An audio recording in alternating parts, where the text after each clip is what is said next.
In the final hours of Taiwan's election campaign, China put on a show of strength.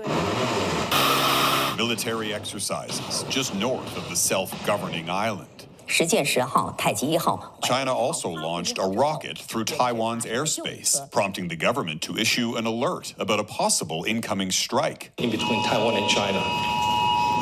The false alarm briefly interrupted Taiwan's foreign minister as he was incidentally discussing the threat from China. So all these kinds of tactics continue to remind the people here in Taiwan that there's a danger of war in between Taiwan and China. The Chinese government has vowed to take control of Taiwan by force if necessary. And in this election, Beijing wants change at the top.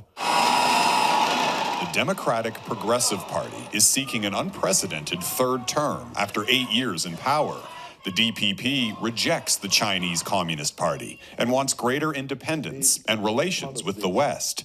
Its main opposition, the KMT, favors closer ties with China.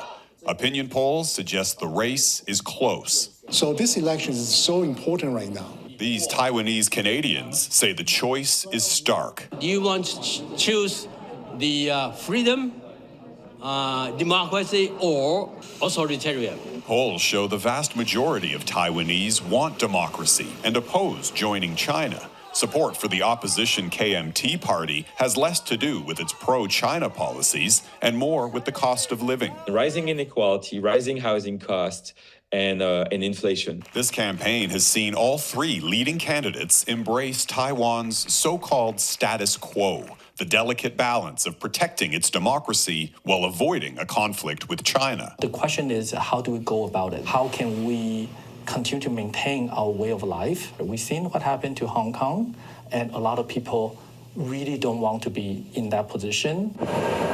China's president has reportedly ordered his military to be ready to invade Taiwan by 2027. Whoever becomes Taiwan's next president will have that date.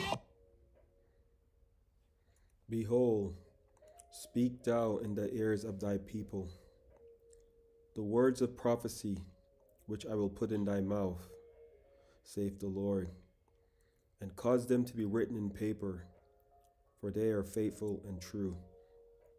Before I begin this lesson, I want to give all honor and glory to the Heavenly Father, Abanawa Yahawah, whose name is Yahawah, and his only begotten Son, whose name is YAHAWASHI.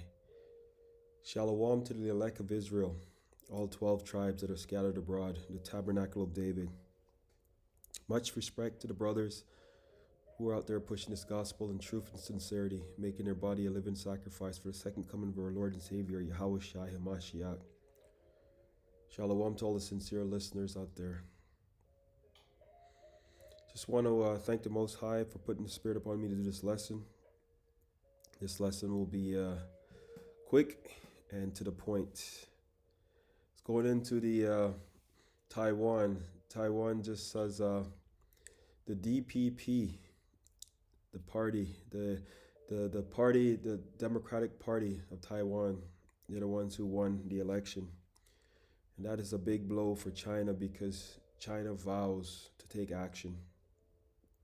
So we know that this is not going to end well, and America has been meddling in the affairs because Taiwan is a place where it makes vast majority of the technology, the little chips and semiconductors, and to make a lot of the technology. To show you a quick picture here of the what I'm referring to. In every device, from your cell phone to your laptops to your vehicles, everything, these little components here, they are made in Taiwan. So this is there's a lot at stake. So you see the people there, they're hoping to have a certain government in power so that they can be more open to the West, America, namely America and other countries. But we know the Lord is stirring up all these, the Lord is stirring up, putting the Spirit on all these nations. And this is what is happening because it's all leading towards war. Everything will lead towards war. It says the kingdom, remember, Taiwan is also a part of China. And this is very political, but Taiwan is a part of China, and they want to separate themselves essentially because that's what America. That's where they get their strength from, America. So they're looking to America for strength, but China doesn't want that. So it's gonna be it's gonna turn out to a lot of bloodshed. And you see the video I started off here showing you that China is already putting their ships out there and testing missiles as a sign of intimidation. So one of the guys said in the earlier video, he said you could either want the I think he said democracy, or you could have it in the other way. I forget how he worded it, but it's either one way or the other. But this is what the people want. America is happy with this government because this government favors America. As a matter of fact, this guy here, let me just go into the article really quickly here. This is an article here from RT News. Taiwan's anti-China candidate wins presidential election. Vice President Lai Ching-te is to become the self-governing island new leader following Saturday's election. Lai Ching-te of Taiwan's ruling Democratic Progressive Party, the DPP, has been elected as the self-governing island new leader following Saturday's presidential election. Lai, who entered the election as Taiwan vice president, claimed victory after the candidate representing the island main opposition party, YAHAWAH, I'm not sure if I'm saying it the right way, but conceded defeat. The DPP, which seeking a third term in power, rejects Chinese sovereignty over Taiwan and maintained that the island has the right to separate from mainland China.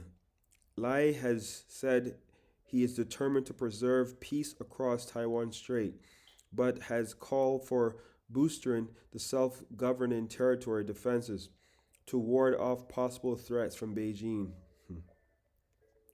Lai was declared the victor after partial results showed that he had gained 40.2% of the vote, prompting Hu, as well as former Taipei Mayor Ko Wen-yi of Taiwan's People's Party, to withdraw from the race.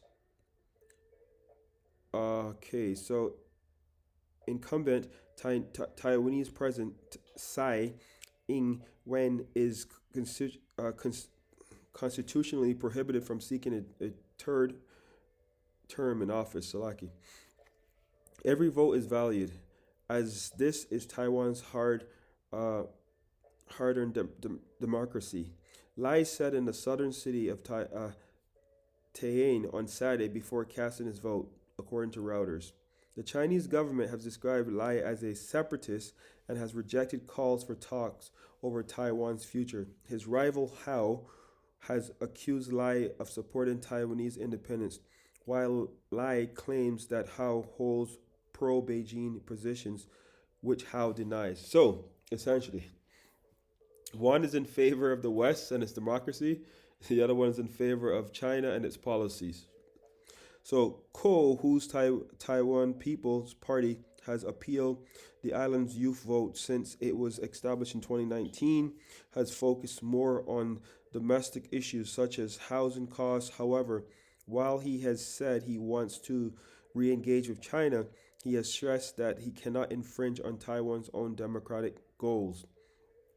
Following his victory, Lau said that he is determined to safeguard Taiwan from continuing threat and intimidation from China,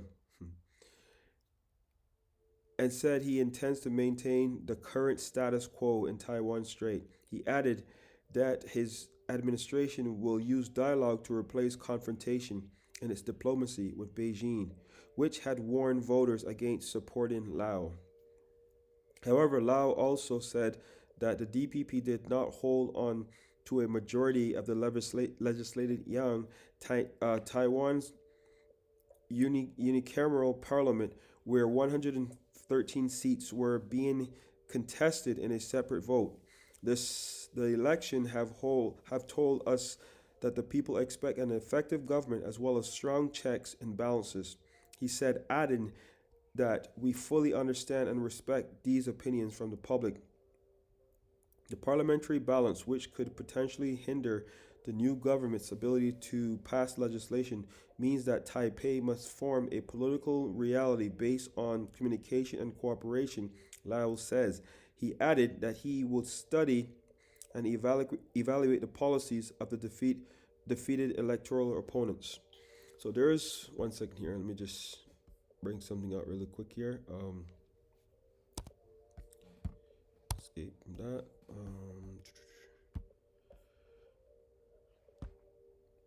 See, that was a different one actually. Salaki. So there's one thing I want to bring out here. It's pretty much essentially the same thing here.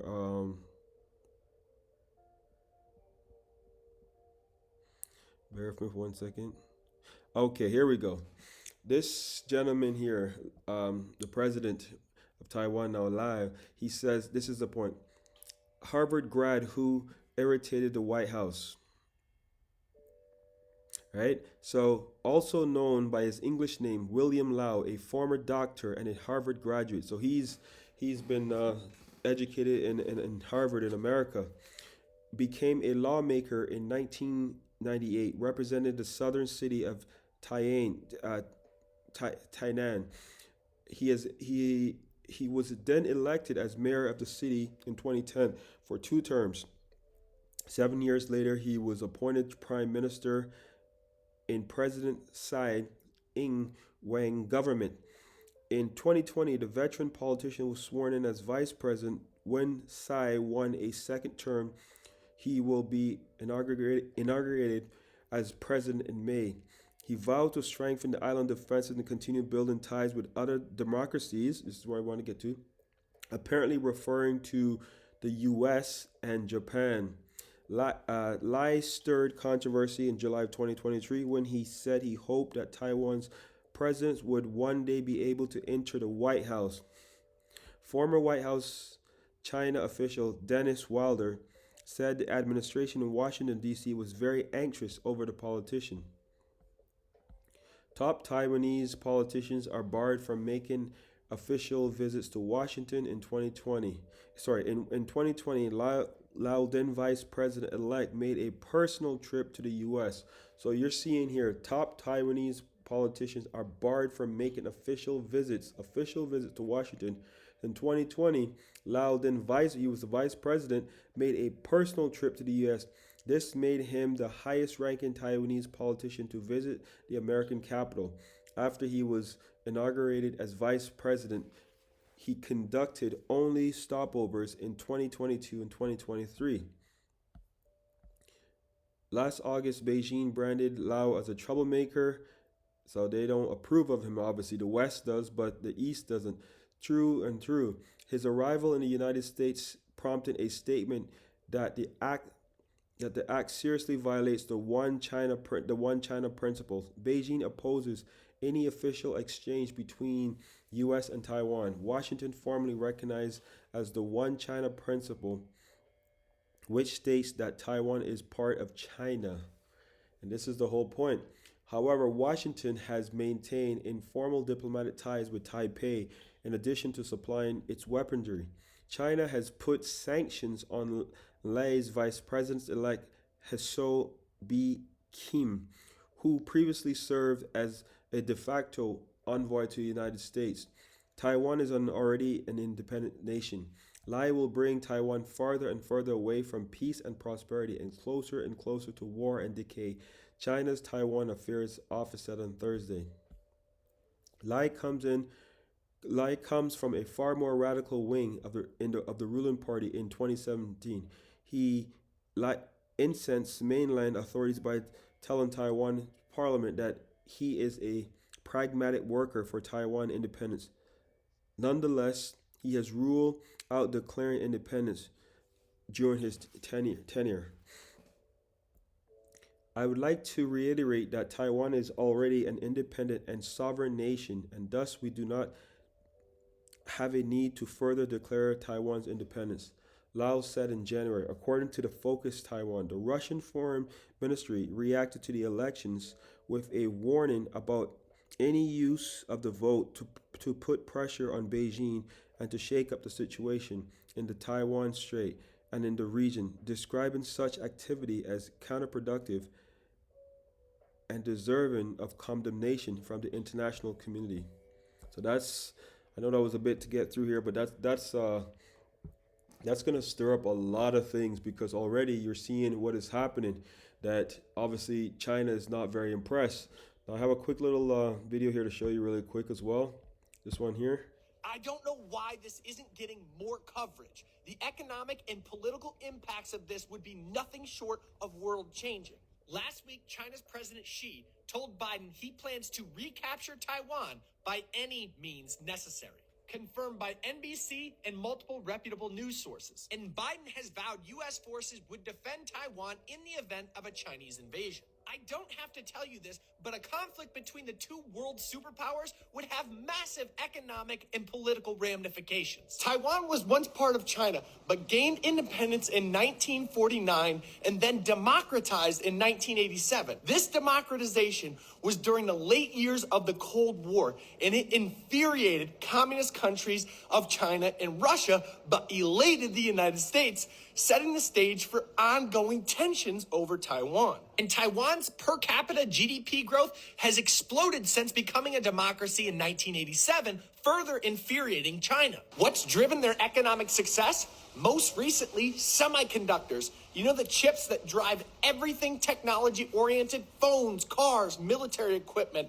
all of that. 90% of all advanced semiconductors are produced in Taiwan. Remember that massive jump in car prices a couple years ago? That was due to a supply chain disruption in semiconductors. You know that little company, NVIDIA? Their business is producing semiconductors. Their stock is up 250% this year, showing just how important semiconductors are to this world. And where are their chips produced? Taiwan, Taiwan, Taiwan. But much of China still believes Taiwan belongs to them. And at the most recent meeting between Biden and China's President Xi, Xi told Biden China plans to take back Taiwan by, quote, any means necessary. If China were to take Taiwan, it would undoubtedly disrupt chip production. This is scary from an economic standpoint, but more importantly, has real military with potential loss of life implications. When I last reported on this event back in June, it had an outside chance of taking place. Now the leader of the second most powerful country in the world is saying they're going to do it, and the leader of the most powerful country in the world says we're going to stop them. All of this is sourced from reputable news agencies, and I don't know why this isn't getting more coverage. Follow me for daily market and economic updates. Now you see what happens here now. China always recognizes and knows that Taiwan is part of China. Taiwan is now part of the, they are looking almost a separatist state, if you will. So China is not going to go for this, because now their enemy, America. So in the Bible, China is the so-called Chinese today. That's Moab, the Moabites. So they are not going to sit back and allow their little brother essentially to just keel over to America just like that, because there's a lot at stake. Territory, money, dominance, everything, you know. So this is gonna draw a lot of things. So now you have this new leader. This is Lai Ching-te. He's the one that's he's branded as a separatist, and he's going to strengthen the ties further with America, and the Chinese government don't want that because it's problematic for them. So let's go to scriptures. Jeremiah 48 verse 29. We have heard the pride of Moab. So this guy here, like I said, he knows there will be consequences, but he's being brave because he knows the big brother America got his back. But we know, look what happened just recently with the blue and yellow flag, Ukraine. So America just for almost 3 years or whatever was funding so much money, over $260 billion and probably even more, into Ukraine war. And then finally America says enough is enough, cuts off the funding, on to the next war. So America spread pretty thin throughout the world. A lot of different conflicts that are brewing, even like places like Guyana and Venezuela. Now you have China and Taiwan. You have Israel and Palestine. You have, now all this stuff here. So they keep being spread thinner and thinner and thinner throughout. So let's continue. Jeremiah 48, verse 29. It says, we have heard the pride of Moab. Pull it up here for you. We have heard the pride of Moab. He is exceedingly proud. His loftiness and his arrogancy and his pride and his haughtiness of his heart. So this is going to draw, as this guy in the TikTok video was saying earlier, this is going to draw a lot of blood. This is what it's going to lead to. Start off this lesson by showing you, look at it. It says how China's intimidation. Pull it back here for a quick second. Look at that. In the final hours of Taiwan's election campaign, China put on a show of strength. Military exercises just north of the self-governing island. China also launched a rocket through Taiwan's airspace, prompting the government to issue an alert about a possible incoming strike. In between Taiwan and China. Like, that is ballsy. They're just showing you that this is not going to go down. This is not going to go down well for Taiwan. So this is what he's really saying. So Jeremiah 48, verse 29. We have heard the pride of Moab. He is exceedingly proud. While he was giving his speech, they launched some rockets. The emergency alarm came on. He had to pause because they're showing you China is flexing their muscle. They have an exceedingly great army, lots of technology, lots of weaponry, right? So essentially, Taiwan is looking for their big brother, America. Let's go now drop down to verse 38, because this is going to draw a lot of bloodshed, and it's going to be crazy because, like I said, China has no qualms releasing missiles. They have no qualms deleting people. Let's go down to verse 38. Jeremiah 49, verse 38. There shall be lamentation. Sorry, Salaki. There shall be lamentation generally upon the housetops. That means lamentation. That's blood. That's crying. There's going to be sadness, lots of tears, generally upon all the housetops of Moab and in the streets thereof. So there's going to be, China's already displaying that they're not afraid to use weapons. So there shall be lamentation generally upon the housetops of Moab and in the streets thereof. So there's going to be a lot of deletion going on. For I have broken Moab like a vessel, wearing no pleasure, saith the Lord. So the Lord is stirring up all these things. The scriptures say a kingdom divided shall never stand, right? Essentially, these are the same people, but one of them is likened unto, they're trying to have the philosophies and the ways of Babylon. So this is why, essentially, Big Brother China is upset because they are trying to be like America. Like, for example, they said earlier, there was this thing where their high executives are not allowed to, go to the White House and so forth. So what does this guy do? When he was the vice president, he went on his own time, on his own accord. There will be consequences for that because, once again, like I said, it won't go down too well whatsoever for them. So a lot of people will be deleted for that said reason. So now let's continue here, because this gentleman here, he's thinking of he's looking for America for help. That's the reason why he's flexing his muscle like that. So let's go to scriptures here. 2 Ezra 15, verse 46. It says, let's start with 46. It says, and thou, Asia, that art partaker of the hope of Babylon. So like I just said, so these guys, these Asian countries here, he's looking, especially Taiwan, he's looking to join America, essentially, like be an ally, a stronger ally, with the hope of Babylon, and art the glory of her person. So they are trying to have a stronger alliance so they can go up against China, or not take orders from China anymore. Verse 47, woe be unto thee, right? Thou wretch. Let's go back up for 1 second here.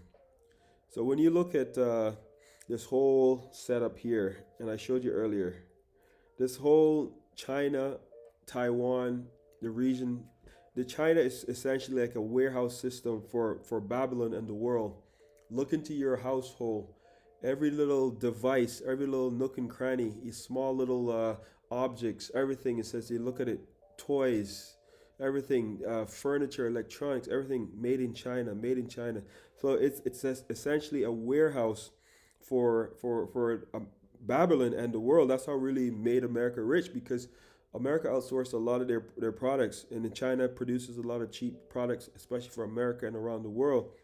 So they have, if you think about it, even right now, in this modern day sense as well, current sense, these two nations are in the forefront of the whole CBDC technology and all the technology of the MO to the T to the B, Revelation 13:16.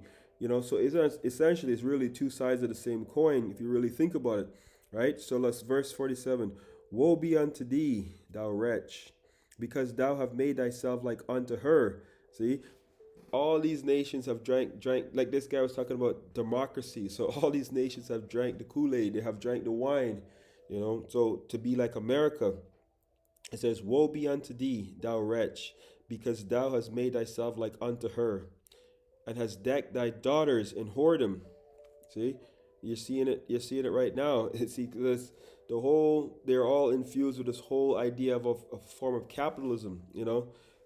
China is actually doing a very similar model throughout the world, like America, in terms of how they do business.